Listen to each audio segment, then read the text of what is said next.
Fiona, I just want to start, I suppose, where it was a break week, but we had the first two games, obviously 2 defeats for Ireland. But as a whole, what have you made of the Six Nations so far? I suppose the Six Nations so far as a whole, I suppose we've really seen the gap between the front two and the rest. And from an Irish perspective, there's starting to be a massive gap as well. Wales have kicked on a little bit. We've seen Italy kicked on a bit. So that we're starting to see here that everyone is slightly ahead of her.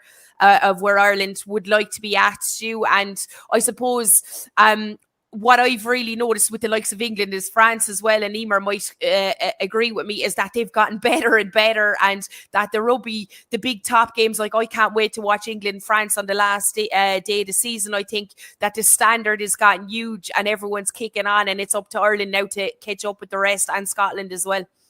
Yeah, absolutely. Emer, do you agree there with Fiona and just the gap? I know Wales have had a couple of wins, but where do you think that gap is, and is it increasing?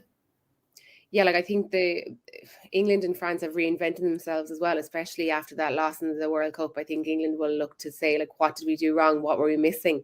And they are, even under same management, under Stewart, who is going to be leaving, or Simon Middleton is going to be leaving. He's still looking to change the way that England are playing, and it's not just a forward dominant game. I think looking back to the World Cup, it was the backs of New Zealand were just out of this world, and they dominated the English backline. And I think we've seen the English backline change it up, and they're using the backline more. We're seeing they were phenomenal the last day, and they just, they scored through them, they scored around them, they scored through a kick over the top, a chip over the top. It was just so many different ways that England just dominated through teams, and especially the last day. And France, even though a lot of the names aren't household names at the moment, they've a lot of the girls away with the sevens, focus on the Olympics. There was no difference in the standard, and there's some phenomenal players coming through. So I think they're pushing on to the next level.